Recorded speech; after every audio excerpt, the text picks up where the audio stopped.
Tô vendo uma maravilha aqui do celular, João Antônio, mas informação confidencial, pelo menos por enquanto. Que golaço! Por enquanto. Estamos chegando para mais uma live aqui no terceiro tempo, a partir de agora no nosso Facebook, ao vivo, hein, para você e para todo mundo. Logo mais essa live editada, entra na nossa página no YouTube, Terceiro Tempo TV, youtube.com/, Terceiro Tempo TV, você se cadastra lá, inscreva-se no nosso canal, não esqueça de acionar o sininho também, sabe por quê? Porque você recebe as notificações dos materiais que vão ao ar com exclusividade lá na nossa página no YouTube. Tem muitas entrevistas olímpicas lá com o João Antônio de Carvalho. Hoje tem mais uma subindo. Aí, tá vendo? Tem material, daqui a pouco o João Antônio vai falar sobre isso. Tem material com o Milton Neves, tem as nossas lives, tem muitos vídeos, nossa, mas muitos vídeos mesmo, publicados lá na nossa página no YouTube. Agora nós estamos chegando à metade do dia, né? Porque a danada está tocando, a danada da sirene do meio-dia aqui da Avenida Paulista. Isto significa que é hora de nós falarmos de futebol. Tocarmos a nossa bola aqui no terceiro tempo, na redação da Avenida Paulista, no escritório do Milton, comigo, com o João Antônio de Carvalho e, claro, com a sua participação também. Afinal de contas, nós tivemos encerramento da quinta rodada do Campeonato Brasileiro nesta segunda-feira. Hoje já é dia de Libertadores e nós vamos continuar falando também de Copa do Brasil esta semana, de Campeonato Brasileiro da Série B e Copa do Mundo, porque agora com a seleção convocada, todo dia vai ter um assunto de Copa do Mundo para a gente falar também. João, hoje a informação da Copa do Mundo é importante, né? Afinal de contas, saiu a lista da campeã mundial, né? A Alemanha. Tem muita coisa, né? Vamos começar pelo quê?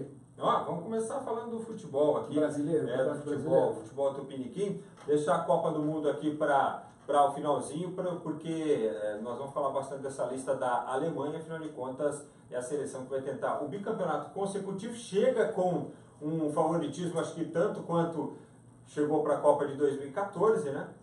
Com algumas alterações aí que o Lô colocou na lista, né? Deixou alguns fora, isso é normal também, com muita gente nova, com muito jogador ascendente nesta seleção também, então continua sempre perigosa esta Alemanha.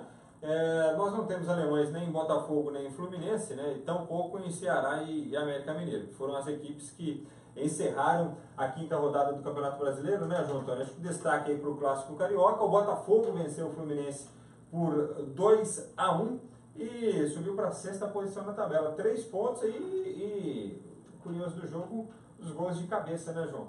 Na verdade, o Botafogo, ele fez os 2 gols aproveitando a bola aérea, né? Um deles com o Chiesa e outro com o Rodrigo Lindoso. O Pedro fez do Fluminense, mas o grande nome do jogo foi o Jefferson. E é legal isso porque o Jefferson, a gente acompanhou ontem a coletiva do Filipão falando sobre o Dedé, que foi um dos jogadores, o único jogador que ele falou do Tite, que ele falou em Alemanha, eu já Nossa Senhora, mudei o foco. Exorcizar aí. Mudei o foco. Como os pensamentos eles vêm na sua cabeça, né? E aí o Tite falou nada. O Tite falou do Dedé, falou que o Dedé é um jogador que está naquela lista de espera, porque ele falou da superação do Dedé, que ficou quase 2 anos sem jogar futebol, convivendo com lesões, e o Jefferson foi a mesma coisa. Eu até tinha dúvida se ele tinha sido convocado no primeiro momento pelo Tite, mas não foi. Ele foi muito tempo chamado pelo Dunga.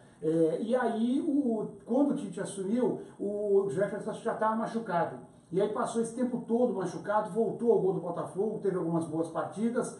O Gatito Fernandes muito bem também, pegando pênaltis, ele teve que curtir o banco em alguns jogos. E ontem o Jefferson acabou com a bola, fez uma partida brilhante, maravilhosa. Fluminense saiu lamentando a atuação do Jefferson, porque merecia uma sorte melhor, não merecia sair derrotado. O Abelão no final do jogo falou exatamente sobre isso, sobre a atuação do Jefferson, mas foi um clássico legal, um clássico movimentado, mas são 2 times que também é aquilo que a gente falou, vão ficar naquela faixa intermediária, teoricamente brigando por uma Copa Sul-Americana. Não acredito nenhum nem outro chegando na zona de Libertadores da América, se bem que hoje a Libertadores tem 7, 8, dependendo aí de Sul-Americana, então, Copa do Brasil, então pode até ser, mas é naquela faixa intermediária. Se pegar, pega uma última vaguinha, assim por aí.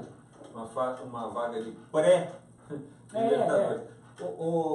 João, o Ceará e o América Mineiro empataram por 2-2, as equipes, assim, o América bem melhor do que o Ceará, né? o Ceará está na zona do rebaixamento, tem só 3 pontos ganhos. E o América também vai se manter, conseguindo se manter nesse início do campeonato numa faixa mediana aí do campeonato. É melhor, por exemplo, que, sei lá, Vitória, Bahia, que também estão na zona de rebaixamento. Eu acho que o América Mineiro continua sendo um fortíssimo concorrente. Acho que no começo do campeonato você tem times que ainda estão em formação. O Ceará, ele deu já uma melhorada. Ele fez um gol contra o Corinthians, agora já fez 2 contra o América Mineiro, mas era jogo para ganhar. É aquele jogo de 6 pontos. Não existe jogo de 6 pontos, porque só quem ganha, ganha 3 pontos. Mas essa famosa frase que foi inventada quer dizer, uma metáfora, quer dizer que você está jogando contra um adversário direto por alguma coisa. E realmente Ceará e América Mineiro são adversários diretos na zona de rebaixamento. Então o América chegou a fazer 2-0, né? E aí o Ceará teve que correr atrás, conseguiu empatar o jogo, não deu tempo mais de virar, mas resultado ruim para o Ceará, porque a expectativa era de ganhar o seu primeiro jogo, fazer aí seus primeiros 3 pontos com vitória, já tinha 1 ponto o Ceará, mas o resultado é ruim. Para o América, excepcional. A América vai se mantendo, vai tentar se manter até onde der, mas eu também acho que é um time que logo vai estar descendo mais. Bom, assim encerramos então a 5ª rodada do Campeonato Brasileiro. Só para passar a classificação aqui, Flamengo, Corinthians e Atlético Mineiro são os líderes, têm 10 pontos ganhos. Aí aparecem Grêmio, Palmeiras e o Botafogo com 8. Já são 6 times aí. E dos 6 primeiros, aquilo que a gente fazia uma expectativa de brigar lá em cima, tem 4.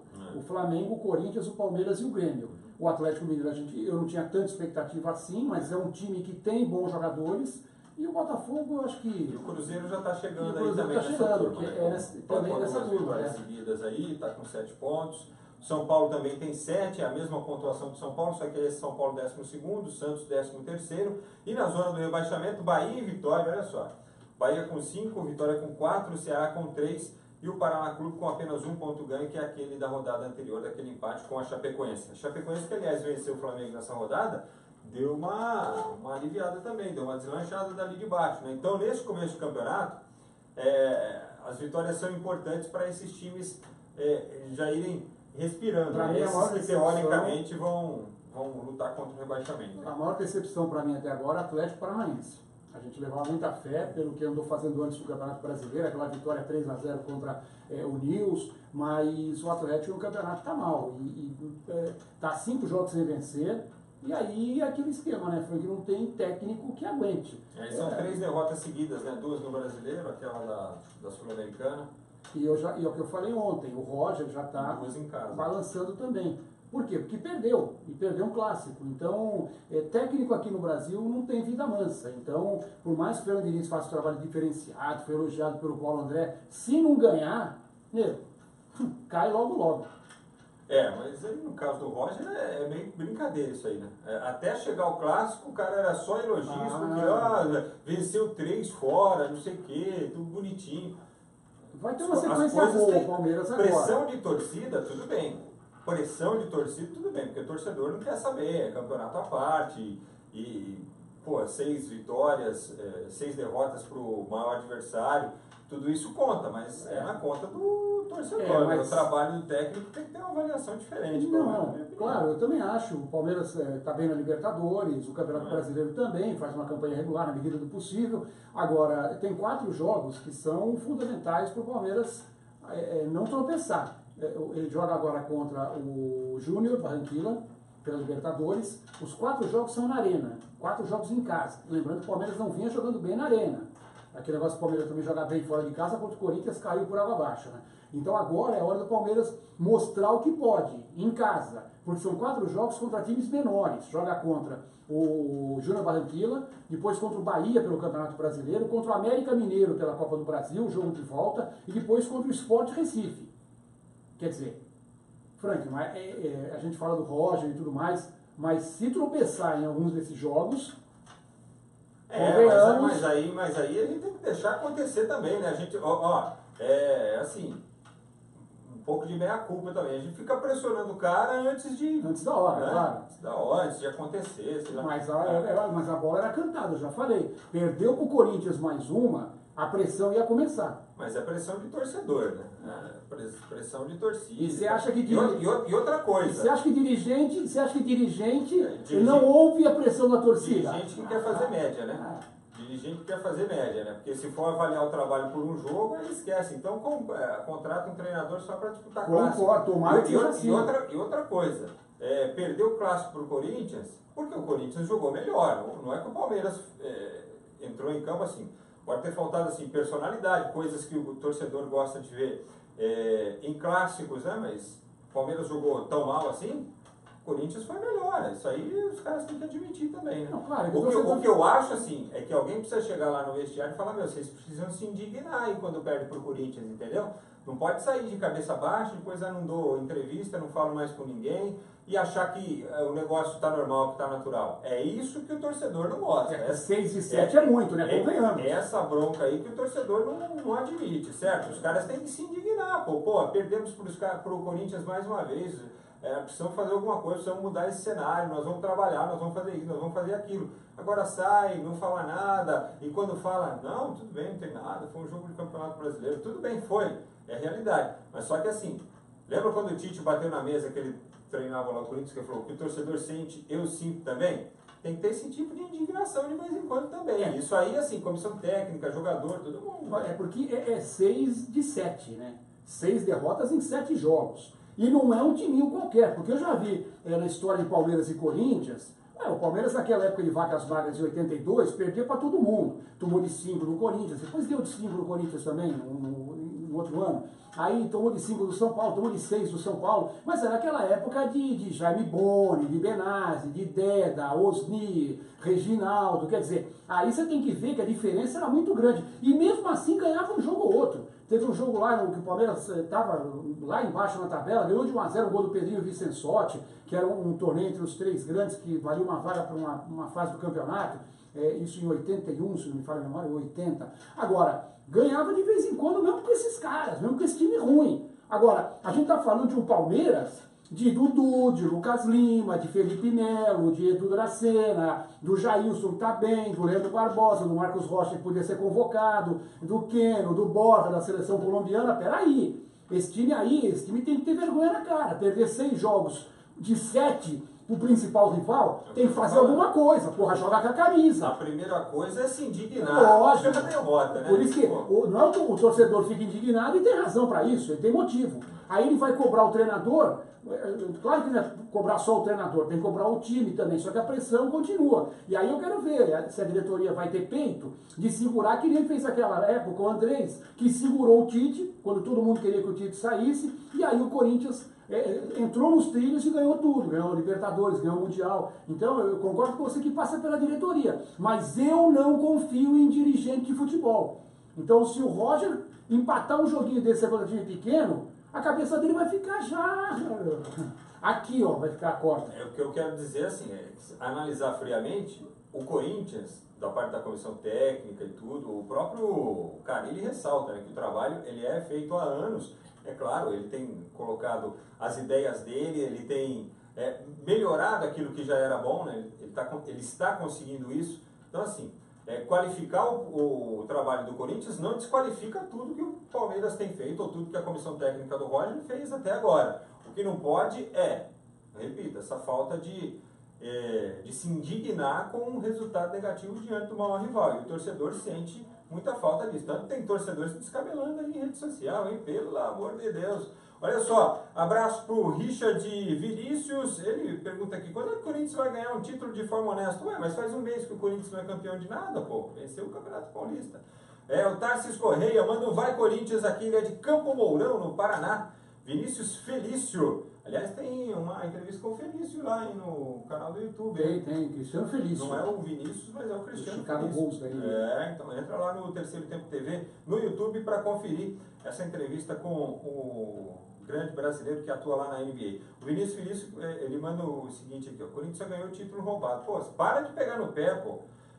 Luziane Santos manda um oi pra gente aqui, tô cheia de orgulho do Fagner e do Cássio, todo dia ela tá orgulhosa de alguma coisa do Corinthians, tá vendo? Precisa estar orgulhosa nas derrotas também. O Franzé Rocha também conosco, o Rafael Lima, ele quer saber, o João Antônio, quem é o time favorito ao título da Copa Libertadores entre os brasileiros? Entre os brasileiros, pelo que fizeram até agora na competição, Palmeiras e Grêmio. Só que você tem que saber colocar que a Libertadores é um tipo de competição, claro, o Campeonato Brasileiro é outro. O Palmeiras tem jogado bem na Libertadores, mas no Campeonato Brasileiro, por exemplo, até agora nesse ano, jogou 4 contra o Corinthians e perdeu 3. Então quando você coloca o Palmeiras como favorito, né, na Libertadores, pelo que ele vem fazendo, você não pode deixar de colocar como favorito o Corinthians, pelo que ele vem fazendo contra o Palmeiras. Então eu diria que eu acho que o Flamengo é um time que tem potencial, tem um grande elenco, não digo um grande elenco, mas tem um belo time, tem jogadores interessantes, mas eu colocaria Grêmio, Palmeiras e o Corinthians pela estrutura que o Corinthians montou nos últimos anos. E olha só, falando em Libertadores, hoje tem 2 jogos pelo Grupo 1 e outras 2 partidas pelo Grupo 2. Lembrando que o Grupo 1 é o grupo do Grêmio, vai jogar fora de casa contra o Monagas. Esse jogo será às 9h30 da noite. Um pouquinho mais cedo tem o Defensor e o Cerro, o Defensor Sporting e o Cerro Porteño. No grupo do Grêmio, o Grêmio lidera com 8, o Cerro tem 7, o Defensor tem 4 e o Monagas 3, ou seja, o Grêmio pode carimbar hoje de vez a passagem para a próxima fase. E como o jogo é terça-feira, dá tempo de recuperação até o final de semana. Então, eu não sei se o Renato vai colocar time titular ou vai poupar alguns jogadores, mas até um jogo que ele pode poupar jogadores, porque o Monagas tem apenas 3 pontos. Claro que ele está brigando pelaquela terceira colocação, a vaga na Sul-Americana, mas o Grêmio, eu vejo que o Grêmio com um empate, ele consegue a primeira colocação do grupo. Porque os outros times que estão brigando pela segunda vaga, o Defensor tem 4 e o Cerro tem 7. Só que o jogo vai ser no Uruguai. O Defensor vai jogar no Uruguai e joga por uma vitória simples, porque ele já tem melhor saldo que o Cerro, que foi goleado pelo Grêmio. Então, se o Defensor ganhar por 1-0, 2-1, ele tira a segunda colocação da equipe do Cerro. Ele tira a segunda colocação. Então eu vejo, até se o Renato tiver alguns jogadores que estejam desgastados, teve clássico no final de semana, se bem que deu para descansar, porque foi de sábado para terça. Mas já foi no sábado. Se jogar com o time completo, o favoritismo total do Grêmio. Se jogar com o time misto, mesmo assim dá para tirar um empate e ainda ficar em primeiro. Eu acho que mesmo se for time misto, por aquilo que o Monagas não apresentou, né, no jogo daqui, no jogo lá de Porto Alegre, o Grêmio é um amplo favorito e garante classificação hoje. No grupo 2, nós teremos Delfim, Atlético Nacional, Colo-Colo e Bolívar.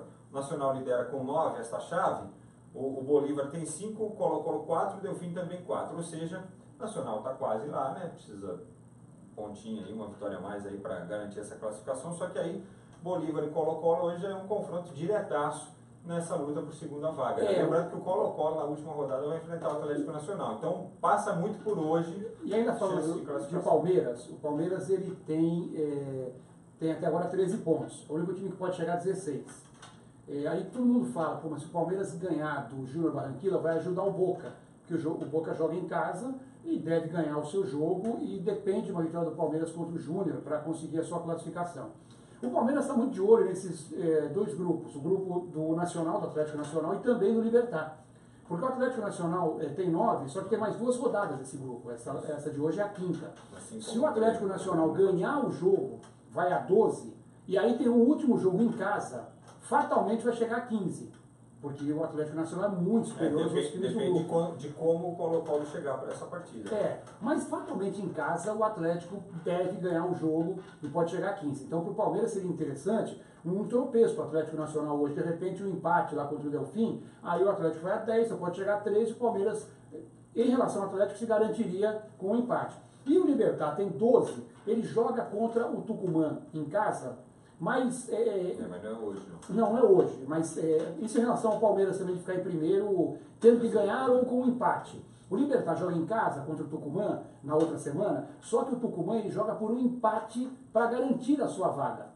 E os dois querem classificar. Porque ele tem 7 pontos, o seu adversário principal, ele tem 6 pontos, o adversário principal tem 3, ele chegando a 7, ele não depende de mais nada. Se ele perder, e o seu adversário, acho que é o Peñarol, se o Peñarol ganhar o jogo, o Peñarol chega também a 6 e ultrapassa no saldo de gols.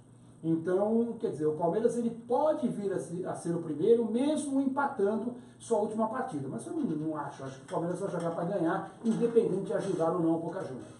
Lembrando que no grupo 8, que é o grupo do Palmeiras, definição ocorre nesta quarta-feira, porque será o 6º jogo já deste grupo, né? Então já fica a definição da chave e aí aguardando para a pontuação dos demais grupos para saber então a classificação final aí dos... Se o Palmeiras ganhar na quarta-feira já é o primeiro colocado geral, não pode ser ultrapassado por ninguém. Só podem chegar a 15 pontos o Atlético Nacional e o Libertad, mas o Palmeiras ganhou vai 16. Estão na chave do... Então, o Peñarol tem 6, o Peñarol tem 6, o Tucumã tem 9. Se o Peñarol ganhar vai chegar a 9, mas tem mais saldo que o Tucumã. Aí o Tucumã perdendo o Libertad está fora, vai para a Sul-Americana. Então por isso que eu acredito que o Tucumã vai atrapalhar o Libertad na última rodada. Bom, isso em termos de Libertadores, né? Nós teremos também, nessa quarta-feira, além da definição do grupo 8, aquela partida que é a partida 5 do grupo do Flamengo, né? Que é Flamengo e Emelec, vai dar uma base aí do que é que nós vamos esperar para a última rodada, quando o Flamengo vai enfrentar o River lá em Nunes. O Flamengo ganha essa rodada. Lembrando que o resultado do River já tinha beneficiado o Flamengo, né? Mas eles devem chegar para uma disputa de primeiro e segundo lá no último jogo, só que aí o bom pro River, no caso, é que o jogo será lá em Nunes, né? E o River vai jogar pelo empate, mesmo o Flamengo ganhando e se classificando, garantindo a sua vaga, o River joga pelo empate. Olha só, João Antônio, hoje tem também 2 partidas pela Série B do Campeonato Brasileiro. CRB e Avaí, Criciúma e Juventude são partidas que colocam frente a frente times que estão da parte de baixo da tabela. O Avaí nem tanto, o Avaí tem 8. Eu vou passar aqui a classificação. O Avaí é o melhorzinho deles, está em 8º com 8 pontos. O CRB deu uma subida no fim de semana, foi para 13º, mas mesmo assim com 6 pontos ganhos. Juventude é o 15º, está flertando com a zona do rebaixamento, ou seja, né, e o Criciúma, uma das piores equipes do campeonato, ainda não pontuou, 5 jogos, 5 derrotas. O Avaí vem motivado, ganhou o clássico, né, jogando fora de casa, que joga fora de casa também agora contra o CRB que começou mal, deu uma respirada, já chegou a 6 pontos, já saiu da zona de rebaixamento. Jogo difícil para o Avaí. O Avaí fez uma campanha razoável, mas eu vejo o CRB com favoritismo. Se o Avaí empatar, já é um bom resultado para ele fora de casa. E o outro jogo, o Criciúma não tem nenhum ponto. Tem que chegar uma hora e vencer, porque se continuar assim, daqui a 4, 5 rodadas, já fica muito longe dos times que estão fora. Esse é um jogo, por exemplo, que também é interessante. Se ele ganhar o jogo, ele chega a 3. Quando você tem o Juventude 5, já vai chegar perto. Já cola. Então é um jogo que é de vida ou morte para o Criciúma. Bom, Fortaleza e Vila Nova lideram com 13, né? O Vila Nova perdeu 100% de aproveitamento na rodada do fim de semana, mas estão ali. CSA 12, Paysandu 11, G4 da Série B do Campeonato Brasileiro. Ô, João, vamos não passar a lista, né? Mas destacar aí a convocação da seleção da Alemanha, a atual campeã mundial, o Locke, aliás, renovou o contrato até 2022, o cara pode conduzir a seleção do país dele por 4 mundiais, chegando ao final deste contrato que ele acaba de renovar lá com a Federação da Alemanha. Bom, para mim 2 expressões aí da Copa de 2014 ele deixou de fora, né? O Mario Götze, que fez o gol do título. Também o Lan já estava meio que aposentado. Não, o Lan já aposentou. O Close também. Né? Então, assim, tem muita gente que não veio, mas gente que já está aposentada. Podolski. Só 3 jogadores. Só 2 jogadores. Só 2 jogadores aí, que... O Götze e o Schürrle. E o Schürrle, que fez 2 gols no Brasil. Os 2 que se destacaram aí no Mundial de 2014 ficaram fora da lista. Só que assim, a lista é muito boa. A lista é muito boa. Olha, eu ouso dizer que a Alemanha de agora é melhor que a Alemanha de 2014. O único problema, a Alemanha tem 2 jogadores que foram convocados, por isso que a lista foi feita com 27 jogadores, que lá na Alemanha mesmo existe uma preocupação com esses jogadores, que é o Neuer, goleiro, e também convocou 4 justamente por isso. Ele convocou o Bert Leno, convocou o Ter Stegen e também o Trapp, já pensando talvez uma possível não ida do Neuer para a Copa do Mundo, que seria realmente muito ruim, mas a Alemanha tem em Leno e em Ter Stegen 2 goleiros de altíssimo nível. Não ficam muito a dever para o Neuer, não. E o Marco Reus também, que é um jogador que está machucado e que também não existe a possibilidade de saber hoje se ele vai ou não para a Copa do Mundo. Mas olha, Os que saíram, os que deixaram a Alemanha, não estou falando nem... O Götze, ele fez o gol, ele foi uma surpresa naquela final. Ele não era titular, ele saiu jogando por uma contusão de um titular da Alemanha, acabou marcando o gol, mas não foi tão chamado nesses 4 anos. E o Schürrle também já passou a época dele. Naquela época ele já era um jogador mais experiente, embora a Alemanha tenha o Mário Gomes, que é já veterano também, mas não é nenhuma surpresa... Que está na lista. Está na lista. Não é nenhuma surpresa a não chamada do Götze e também do Schürrle. Agora... porque tem o Timo Werner veio nessa ascensão aí e todo mundo sabia que ele ia ocupar esse espaço. Né? Olha só, os jogadores que deixaram a seleção da Alemanha naquela época, inclusive o Schweinsteiger não jogou a decisão. Por isso que entrou o Götze, jogou um pouquinho mais à frente.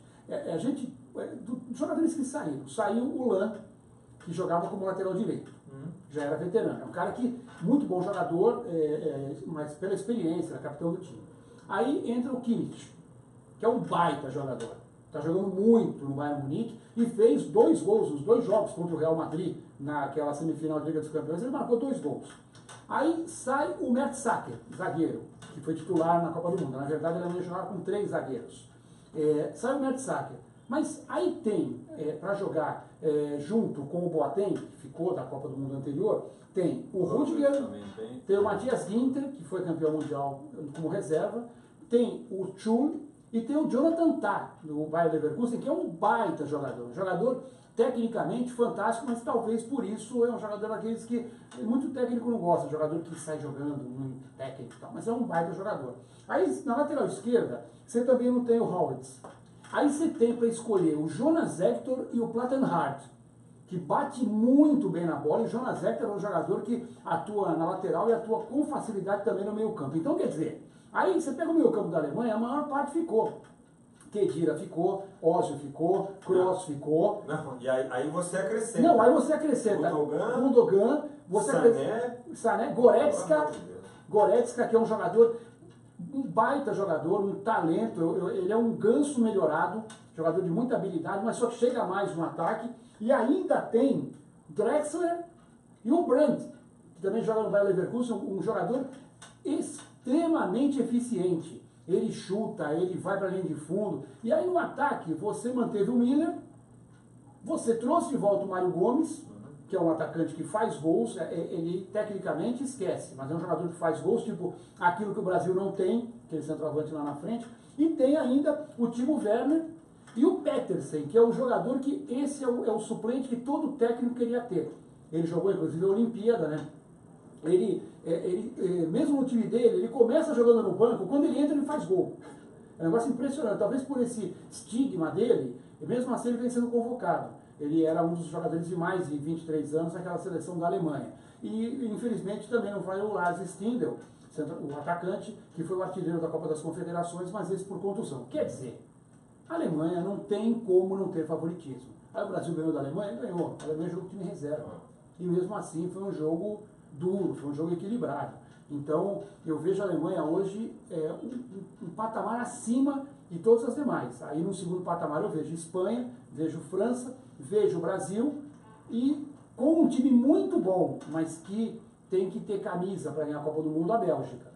Mas eu vejo que Alemanha, França, Espanha e o Brasil, só que a Alemanha está um pouquinho acima. A Alemanha continua acima, né? E olha, a hora que você começa a ler a convocação, você fala, meu Deus, vou fazer o quê? Ô, João Antônio, tem um destaque olímpico aí? Olha, eu vou falar do basquete, já que ontem o paulistano ganhou de 80-77 do Bauru, jogo equilibradíssimo, e o paulistano está em mais uma final.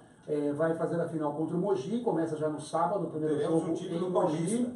E um título inédito, porque o paulistano já chegou a 2 finais e foi vice-campeão 2 vezes. E o Mogi, ele chega à sua primeira final. Então, grandes jogos aqui na capital e também em Mogi das Cruzes. Torcedor de São Paulo que gosta de basquete, olha, procura aí saber as datas. A primeira eu já falei aí, sábado, 2 da tarde, lá em Mogi das Cruzes. 2 grandes times fantásticos, Mogi com Chamel, com Léo e com Anthony. O paulistano também tendo vários jogadores excepcionais. Então, olha, é um baita jogo, uma baita final. E a gente... Repete, o primeiro jogo é onde? Lá em Mogi, porque o paulistano fez a segunda melhor campanha. O Mogi eliminou o time que fez a primeira melhor, que foi o Flamengo.